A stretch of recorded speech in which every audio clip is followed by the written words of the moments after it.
was a really interesting talk, Aaron, but I feel like that deserves so many more adjectives to describe that. So thank you very much, Aaron, for that amazing talk. And I'll definitely consider using the word cool in my life. So cool. Okay, for our next, wait.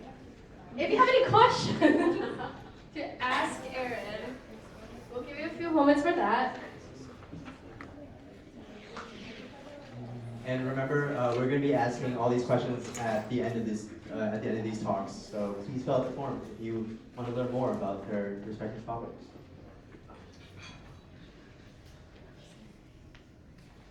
For our next speaker here, they have been active in the PAACx community for quite some time now. She's one of the current Asia co-chairs and is involved in India Empower. Presently a senior, she majors in both health science and psychology and is from Somerset, New Jersey. Have you ever wondered, what does a community mean to you? How do you form your connections across your community? Now, let's hear what our speaker has to say about her experiences within the community and how she gained a better understanding of her identity and her position as a leader. Introducing our final speaker, Krista. Let's make some more noise.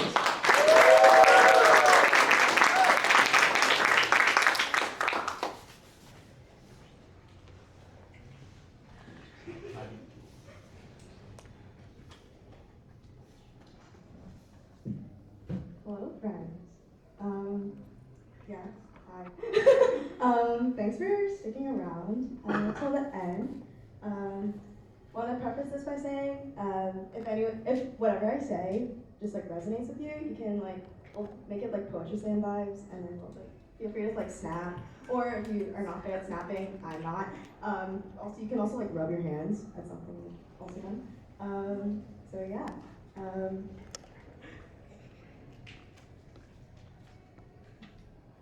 When the murder of George Floyd hit the news in 2020, I was locked down, a senior, about to graduate high school. I remember watching the video on Instagram, horrified. Specifically, I was appalled at the involvement, or more so lack thereof, of an Asian police officer named Tao Thao. He was a member of Minneapolis's Hmong American community, and I watched as he stood by, letting George Floyd get suffocated to death. I couldn't believe that he was someone who was technically part of the Asian American community, my community. At the time, I was co-head of my high school's Asian American affinity group. The only thing I felt I could do was meet with the student leaders of the Black and Latinx affinity groups and their advisors to talk about George Floyd over Zoom. I wanted to do more and did what I thought was within my capacity, but I was also dealing with the loss of two grandparents, and there was the little issue of a pandemic happening at the time. Instead, I researched online, or posted things on Instagram, but much of that self-education and self-care was eyes on a screen, scrolling, and watching movies and TV all day. When I got to Northeastern, like most freshmen, I was eager to find my people. I applied for and joined Asia, which is short for Asian American Students in Action, and this is the mentorship program at the Asian American Center. Asia became my outlet to talk about social issues and the role of my identity in influencing my life experience. Despite all the meetings being virtual that first year, I still got to learn a lot through the biweeklies and my mentor. Then, that spring 2021, 8 people were killed in Atlanta, Georgia, 6 of whom were Asian American women, or Asian women. The shooter stated that he did it because of a sexual addiction. I'm an Asian woman. I had more reason than ever to be scared for my safety. This felt personal. Since the shooting was one of the most blatant displays of hate against the Asian American community in recent memory, the senior mentors and co-chair held an extra meeting outside of our biweeklies to hold a reflection space. I remember coming home from dinner with a friend group I formed with the other students in my freshman dorm. One of them asked if I wanted to go play Mario Kart with them in the common room. That was a thing we did because we couldn't go into each other's dorms at the time because of COVID. And I said, no, my mentorship program's having a reflection about what happened in Atlanta. I think I'm gonna go to that. And one of those friends said, oh, that sounds fun. So, as a disclaimer, we're cool. I'm still friends with her. I hold nothing against her. but when I look back on that moment, I think she said what she said because of two things. One, she hadn't seen the news or heard about the shooting in Atlanta. Or two, she just wasn't listening to me and didn't hear what I said. But again, we're still friends, we still hang out. But that day I realized that I would have a very distinct white friend group and a very distinct Asian friend group, and they probably wouldn't mix very often. I went to the reflection, it was over Zoom, and I named a lot of feelings of burnout. I realized that even throughout what I was going through in 2020, a lot of my mental energy went into what was going on in my personal life and into Black Lives Matter, and it took a lot out of me. This is the first time since my freshman year that I've spoken so frankly about these two tragedies, and I didn't realize how physically embedded they were in my body. I heard how personal it was, and how deeply it hit me until I was writing this speech and tearing up while fact checking. The university sent out their statement about the shooting, put out a short article in News at Northeastern, now Global News, Northeastern Global News or whatever it's called, I'm branding. It felt really apathetic to me. I remember rolling my eyes while reading it because it felt like it was coming from a place of obligation and reputation maintenance, and not from a place of compassion or intentional care. Turns out I wasn't the only one who felt that way.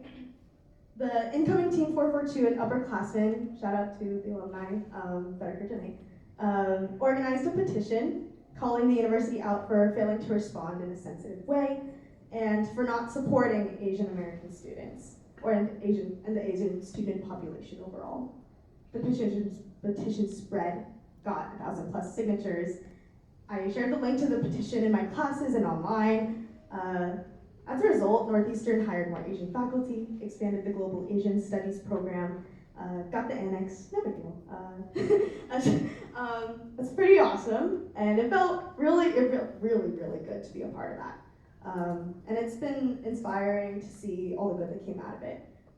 So I wanted to hold this space as an opportunity to honor that history that was made.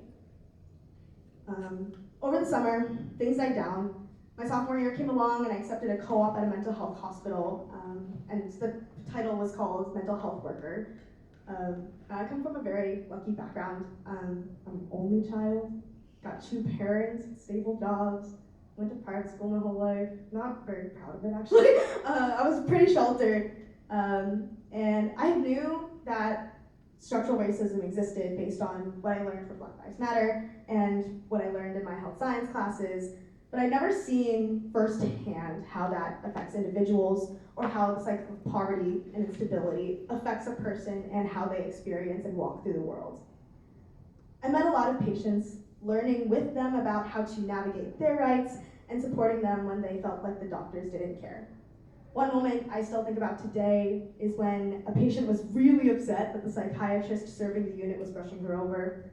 He would talk to patients for 2 minutes, then just move on to the next, saying nodding along, okay, then just go on. With this patient specifically, he was not communicating clearly about what her medication plan was or how she could get discharged sooner, which is the goal of a lot of these patients, is to get discharged. She was really mad at the psychiatrist, really mad, so they called one of the supervisors of the mental health workers to calm her down and de-escalate her. Yeah, just made her more angry. Now, I've been working with this patient since her admission, and we had built some trust or good rapport, as it's called in hospitals. I remember bringing her soda and honestly agreeing with her about how messed up the healthcare system is and how frustrating it must feel to be ignored and not listened to. She calmed down, thanked me. Supervisor was like, yo, how'd you do that? That was incredible, that's crazy. I'm like, all I did was validate her feelings. I felt for her. Conversations like that taught me how difficult it is to find support if it's not already there. And the patient population of this hospital is proof of the health disparities that I had learned in class, in theory. A lot of the patients I served were Black, and people of color, and were coping with or had previously experienced homelessness. They lived life going through the system and cycling back. That co-op toughened me up. When people ask me like, what I do on co-op, I always say, yo, that was a trip. I thought I was a strict introvert when entering college, and I didn't think I wanted to talk to people as a job, but this co-op taught me that my social battery is bigger than I thought it was. You know how with iPhones you can like check the battery health and how the hours you can get in between charges like compares to when like your phone is new? It's like the maximum capacity, I think, in settings. I learned I can go more hours between charges than I thought. After this realization, I thought I could do more. I was ready to look for my next challenge. The day of the last Asia Biweekly, the coaches announced that applications were open for a paid position called Empower Fellow. And I thought to myself, okay, this sounds cool. Kind of matches up my interests in like disparities or social justice and equity, I guess. Oh, it's paid? Let's go, why not? It worked out. I got an interview, got the job. A full transparency, I'd heard of Empower and some of their one-off events. Like I knew they hosted a mixer and a conference. I hadn't gone. So I didn't really truly understand what I was getting myself into. I was the third year, and all I knew I had to do was go to weekly check-in meetings, plan events at each cultural center. We led a retreat, hosted some workshops. But the biggest thing I noticed in this first year in that role is that getting people to show up to events is so hard. Promotion felt like we were starting from scratch, even though Empower had existed since 2011, which is like more than 10 years ago now. The pandemic made the program go on hiatus. So we struggled to get people to notice that we existed, let alone getting people to show up to what events we planned. So I stayed on as a fellow. I'm currently in my second year in the role. One of the new things that we started doing this year is conducting town halls with students from all the different cultural centers. We talked about a range of issues, and if you're interested in seeing the meeting minutes from those town halls, find me after this. I'll share them with you. A couple of common themes regarding community came up. The Northeastern ecosystem, Northeastern ecosystem breeds a culture of constant movement. Everyone I talk to is doing like 10 things at once, or feels like they're doing 10 things at once, on top of being a student taking 4+ classes.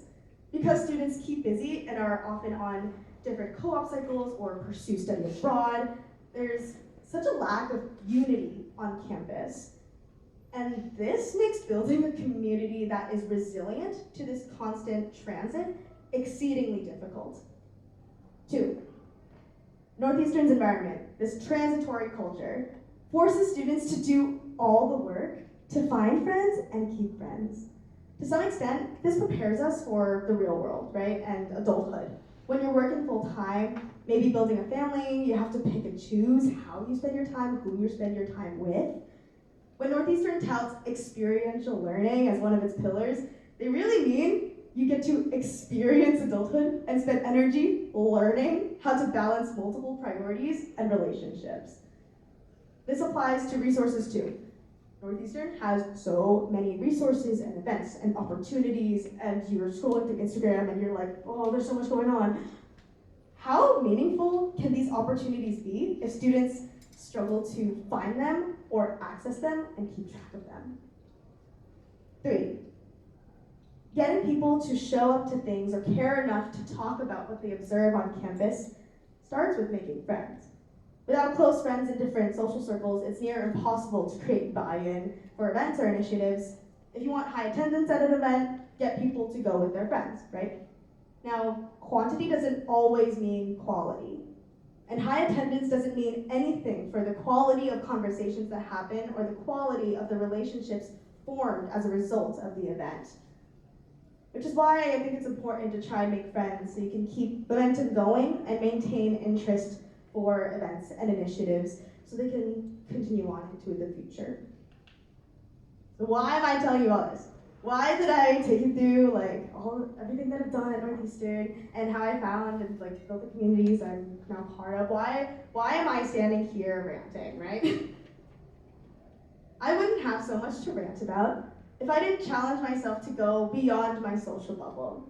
If I didn't leave my dorm friends to go to an extra Asian meeting that I didn't have to go to. If I didn't apply for that mental health co-op because I wasn't initially interested in a clinical position.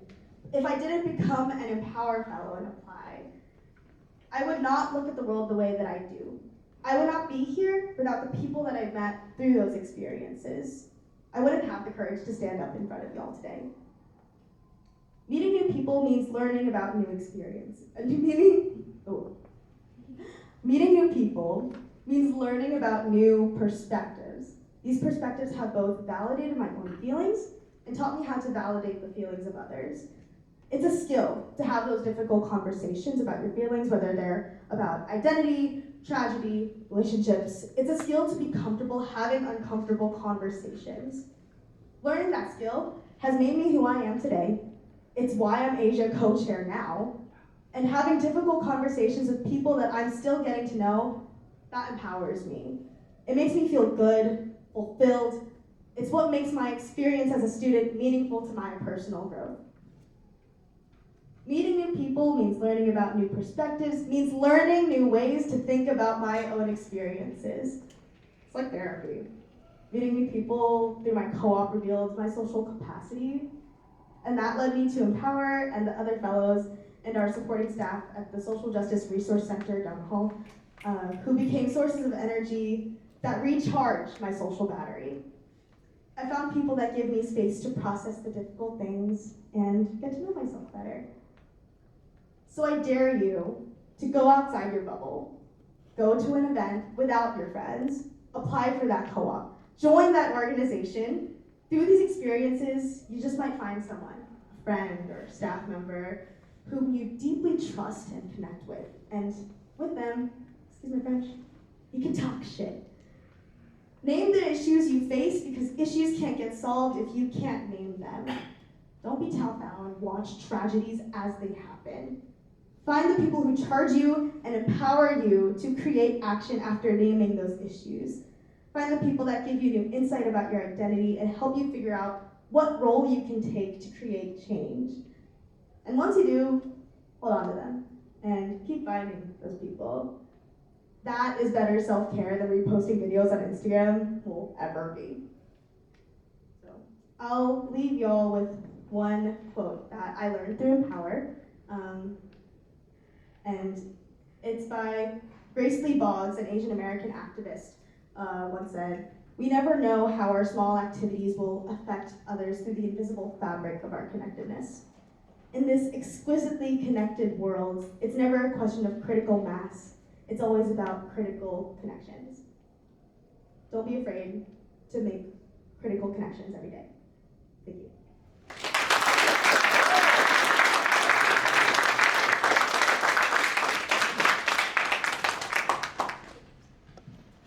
Let's give it up one more time for Krista.